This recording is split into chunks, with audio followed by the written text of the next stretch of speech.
আসসালামু আলাইকুম। অবশেষে গোবর পাওয়া গেল, টোটাল 4 বস্তা। গোবরগুলির কোয়ালিটি বেশ ভালো, পুরাতন মনে হচ্ছে। যেহেতু গোবরগুলি ভিজা, এই কারণে এইটা মাটিতে ব্যবহার করলে এটার মধ্যে পোকামাকড় সৃষ্টি হবে বা থাকতে পারে, যেগুলি গাছের ক্ষতি করবে। স্পেশালি ছোটো গাছ হলে অনেক সর্বনাশ।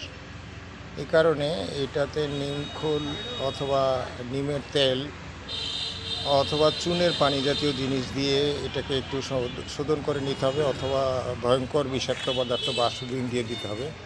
আমি হালকা চুন দিয়েই কাজ সারানোর চেষ্টা করব।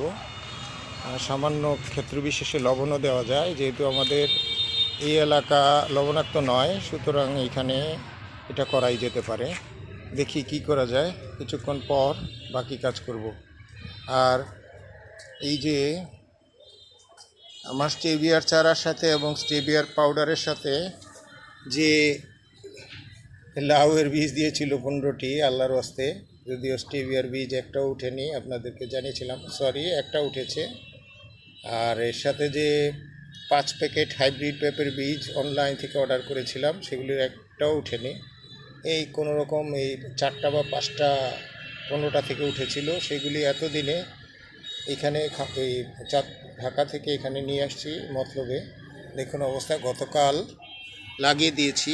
আমি জানি এটা অফ সিজন, তারপরও এটাকে শাক হলেও তো খাওয়া যাবে। আর এটা হচ্ছে আরিয়াল বিলের সেই বিখ্যাত মিষ্টি কুমড়া। এটারও অবস্থা কাহিল, আশা করি 2 দিনের মধ্যে ঠিক হয়ে যাবে।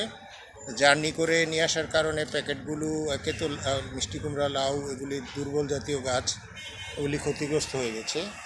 এই যে গাছের ফাঁকে ফাঁকে লাগিয়ে দিয়েছি, আশা করি এগুলি 2-4 দিনের মধ্যে দাঁড়িয়ে যাবে। আমি হয়তো দেখতে পারবো না, চলে গেলে যদি আল্লাহ হায়দারাজ করেন ভিডিও কল দিয়ে দেখব।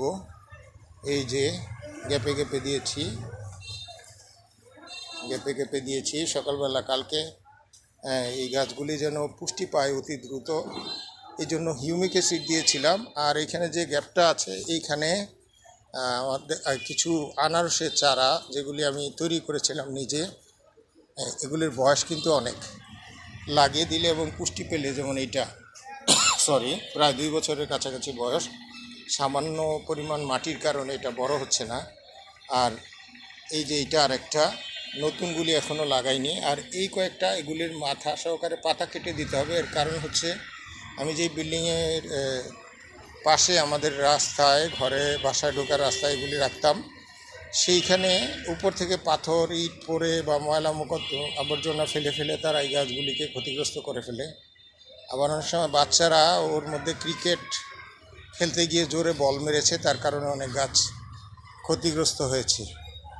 যাক,